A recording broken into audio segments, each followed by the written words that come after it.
Bismillahirrahmanirrahim. Alhamdulillahilladzi ja'alal alamati liqabulil a'mal liyakunal abdu ala basiratin bil ahwal.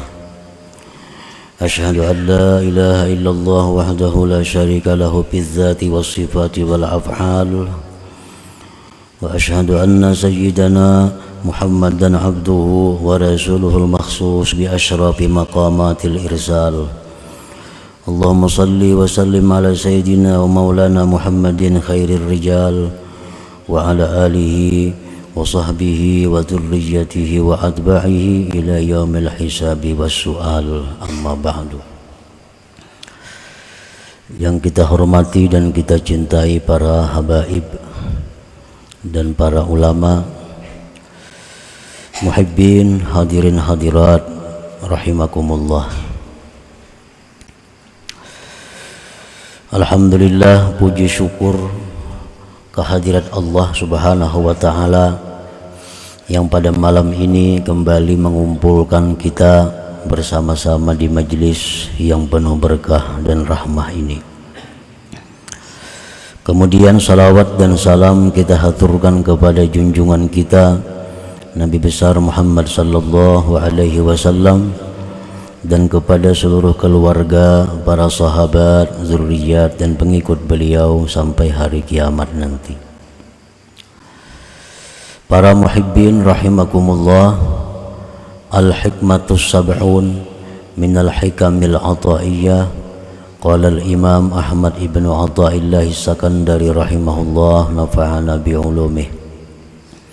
Hikmah yang ke-70 dari Al-Hikam, berkata pengarang Imam Ahmad bin Athaillah As-Sakandari rahimahullah wa nafa'ana bi'ulumi. Man wajada samarata amalihi ajila fahuwa dalilun ala wujudil qabul ajila, yang artinya barang siapa yang mendapati buah amal ibadahnya di alam dunia ini, maka itu adalah petunjuk, maka itu adalah alamat atas adanya penerimaan Allah di akhirat kelak. Siapa yang merasakan buah amal ibadah di dalam dunia ini, maka itu adalah tanda amal ibadah tersebut diterima oleh Allah di akhirat kelak. Itulah kurang lebih terjemah daripada hikmah yang ke-70 ini. Min samaratil amalil mardi al-maqbuli indallahi ta'ala wujdanul halawah fihi wan na'imi bihi. Setengah atau sebahagian buah amal ibadah yang diridai dan diterima di sisi Allah, adanya manis pada amal itu dan kenikmatan dengan amal itu.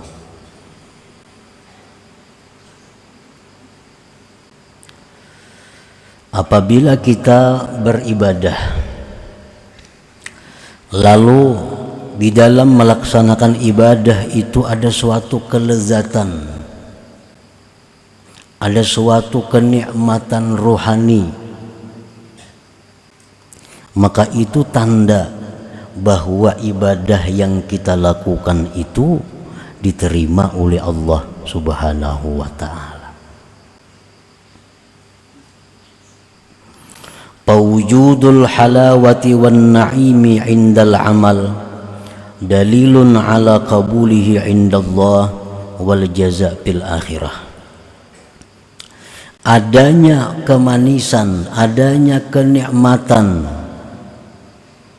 adanya kelezatan ketika beribadah, maka itu dalil atas diterimanya amal ibadah itu di sisi Allah dan ada balasan nanti di akhirat.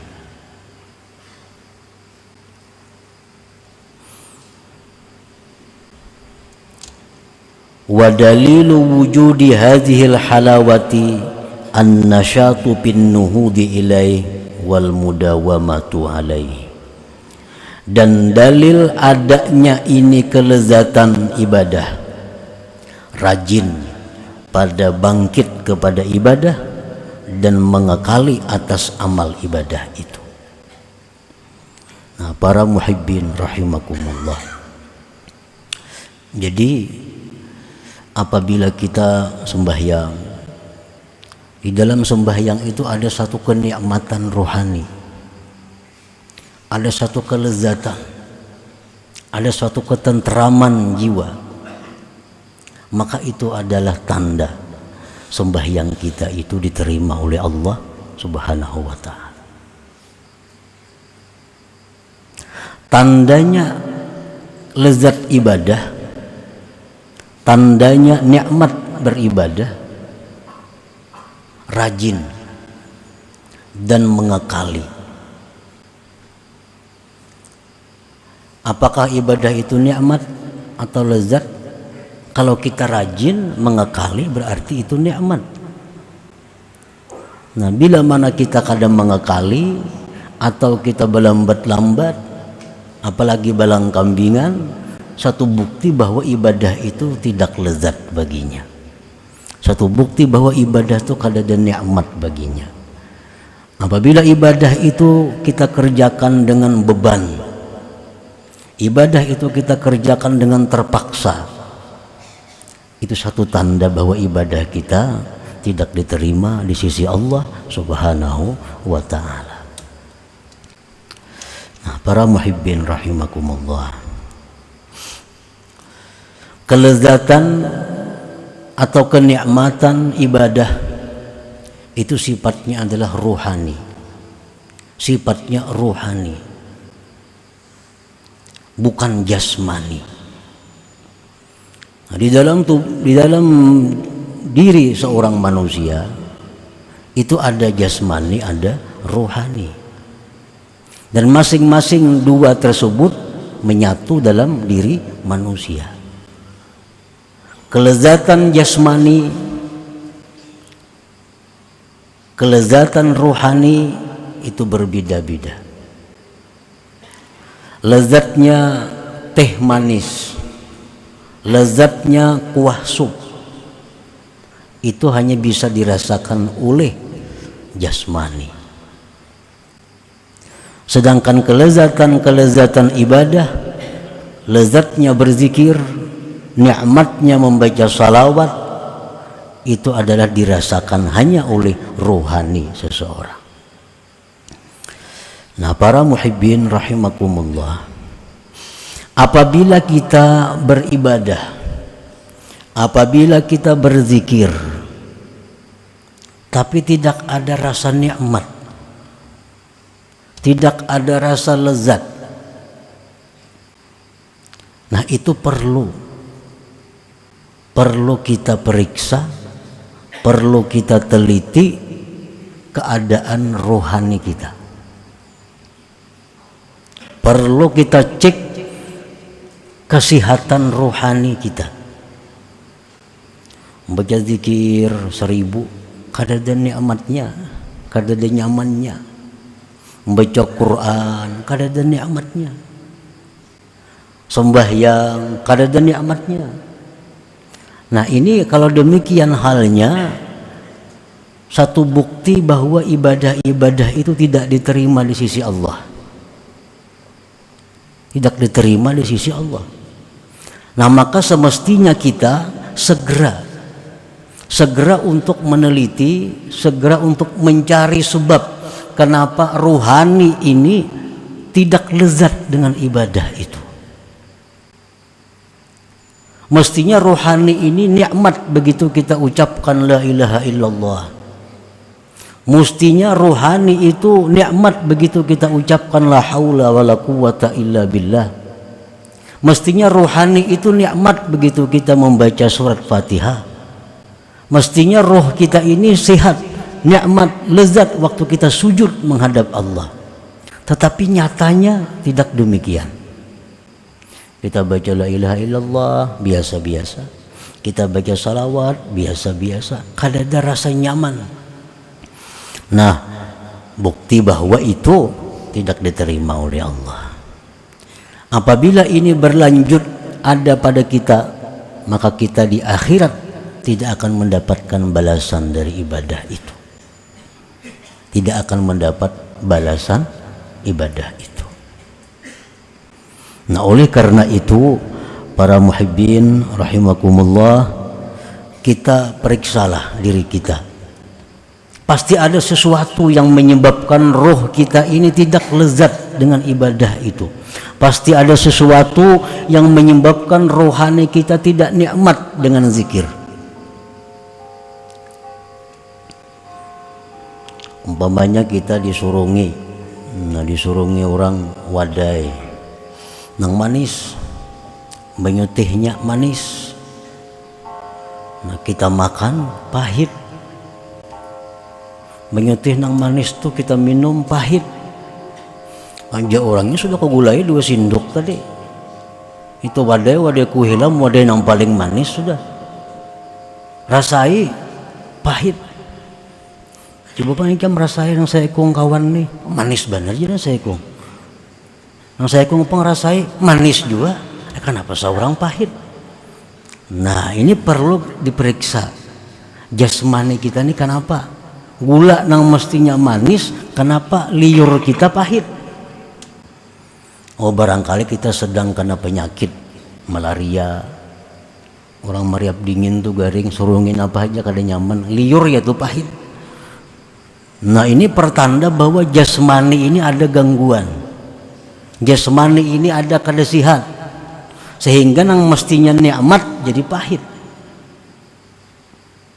Nah, ini banyak dokter-dokternya, banyak tabib-tabibnya, banyak obat-obatnya.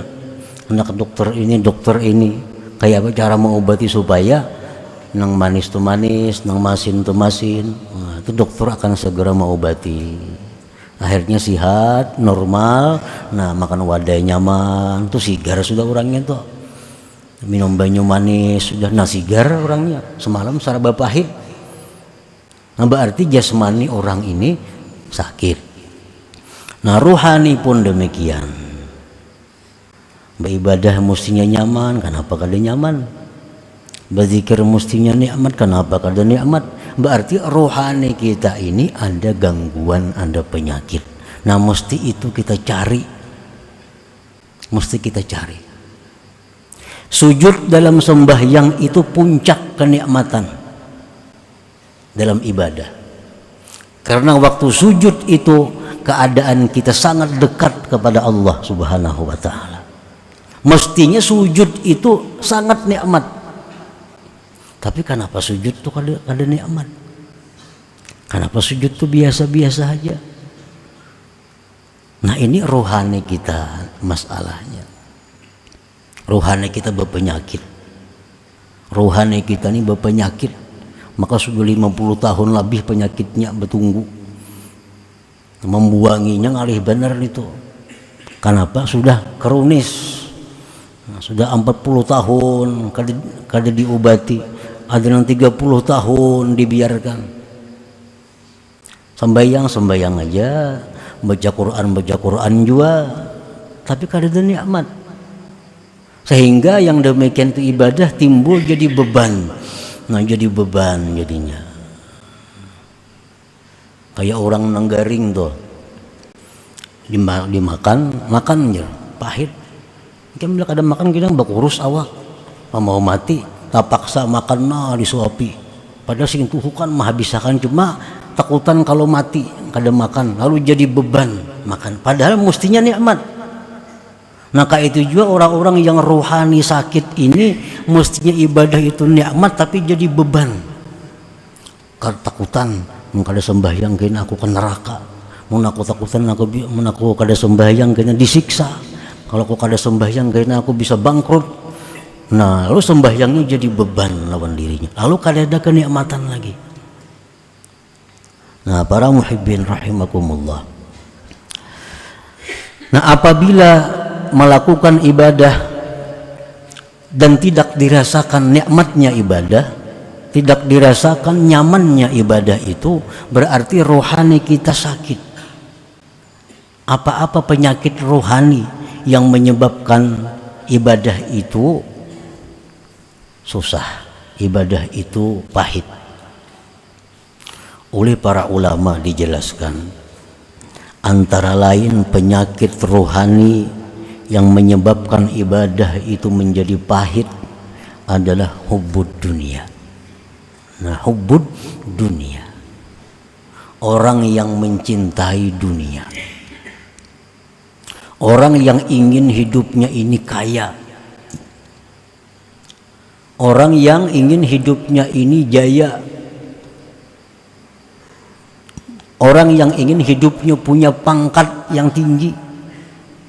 Nah, hubbud dunia, apabila hubbud dunia ini ada dalam hati kita, maka selamanya ibadah tidak akan bisa nikmat.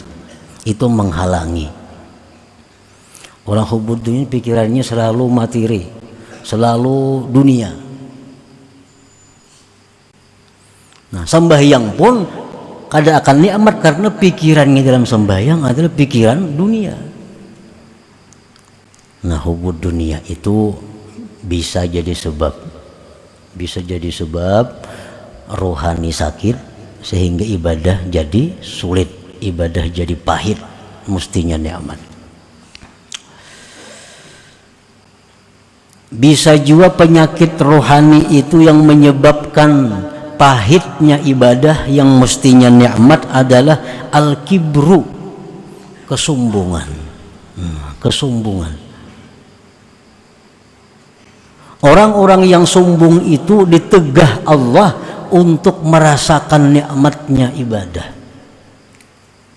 Orang-orang yang angkuh, nang siapakah kada dibapilih, siapa nang angkuh, siapa nang sombong, itu kada akan merasakan nikmatnya ibadah. Allah sudah menjelaskan itu terang-terangan. Allah palingkan ayat-ayat kami daripada orang-orang yang sombong itu. Dan termasuk ayat Allah adalah halawatul ibadah, manisnya ibadah itu. Nah, kesombongan itu. Nah, kalau di kesombongan sini andaknya penyakit kita, nah cari obatnya kesombongan itu kayak apa? Kalau penyakit kita hubbud dunia, kayak apa cara untuk menghilangkan hubbud dunia itu? Wal ujub. Orang yang merasa kemampuan dirinya, orang yang merasa kecerdikan dirinya, orang yang tidak merasakan adanya bantuan Allah kepadanya. Ini keaku-akuan, ini kada merasa bahwa Allah menolong inya, ini kada merasa Allah memberi taufik inya, sehingga rasanya inya segala-galanya. Nah, orang seperti ini pun didinding, ditegah untuk merasakan manisnya ibadah. Waria, ria ini bukan hanya ba'amal, orang kada ba'amal pun ria bisa. Jadi jangan diartikan bahwa ria itu hanya untuk ba'amal. Orang kada ba'amal pun bisa ria. Kayak apa kada ba'amal bisa ria? Kayak apa nang ba'amal itu ria? Orang yang menggantungkan beramal dan tidak beramal kepada manusia, contohnya, itu ria. Aku umpat jo berzikir, si anu pang umpat berzikir. Nah, itu ria. Aku umpat jo berzikir, kawanku pang umpat berzikir. Kada karena Allah ngarannya. Itu ria. Ku kada hendak umpat berzikir, nitu pang kada umpat. Nah, ria ngarannya. Padahal kada berzikir kada jadi riya juga. Tarkul amal li ajlin nas riyaun. Meninggalkan amal karena manusia riya. Kok kada hendak beramal inya pang kada ada di situ. Nah, atau kok kada hendak beramal inya pang ada di situ. Nah, riya itu. Nah, bila hati kita ini riya ini ada, kada akan kita dapat manisnya ibadah.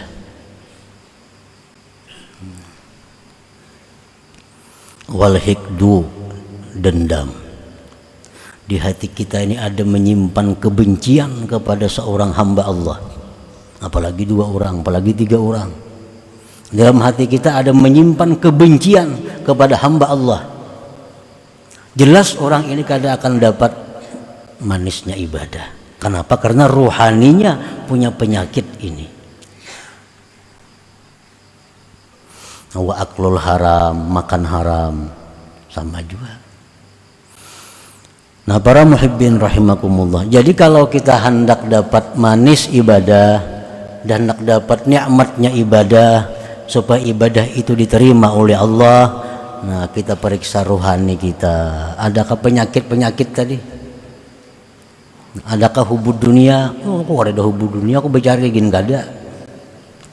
Tapi sombong, sama aja juga. Orang masa salah semuaan. Orang kadang pintarnya semuaan. Inya aja saya komparasanya nang pintar, sombong ngarannya. Nah, itu penyebab pahit beribadah, malas beribadah.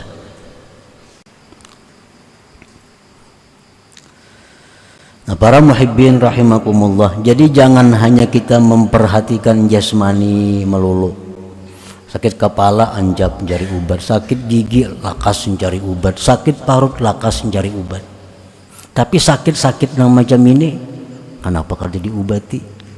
Padahal ini nang abadi, ini nang akan menanggung bahagia atau derita yang sepanjang masa. Nah, cari itu, cari dan obati, banyak aja obatnya asal mau mencari. Nah, hubud dunia hendak mencari obatnya, banyak obatnya asal mau mencari. Kalau mau pang datang ke rumah dokternya, cari. Nang ada sifat sombong dalam hati, lalu beribadah pahit, obati. Kayak apa supaya jangan sombong? Obatnya banyak. Tinggal hakun kadanya minum lagi. Tinggal mau kadanya minum obat itu. Nah, bila kita kada diriskan penyakit-penyakit ini, apapun yang kita kaji, siapapun yang kita kawani, kada bermanfaat. Mesti kita datang di langit, mesti guru datang di langit, penyakit-penyakitnya kada dibuangi, kada ada manfaatnya. Karena itu pendinding, pencegah untuk manisnya ibadah tadi. Qala Abu Sulaiman Ad-Darani kullu amalin laysa lahu thawabun fid dunya laysa lahu jazaa'un fil akhirah. Fawujudul halawah alamatun ala thawab wal qabul al-muqtadi liwujudir ridha wal jaza'. Tiap-tiap amal ibadah tidak ada baginya pahala di dalam dunia, maka tidak ada baginya balasan di akhirat. Amal ibadah nih nang kada berpahala, di akhirat kada ada balasannya. Amal ibadah nang kada berpahala, di akhirat kada ada balasannya. Maka adanya kenikmatan ibadah, adanya kelezatan ibadah itu tanda pahala, tanda diterima, yang menuntut bagi adanya ridha Allah dan balasan Allah di akhirat kaina.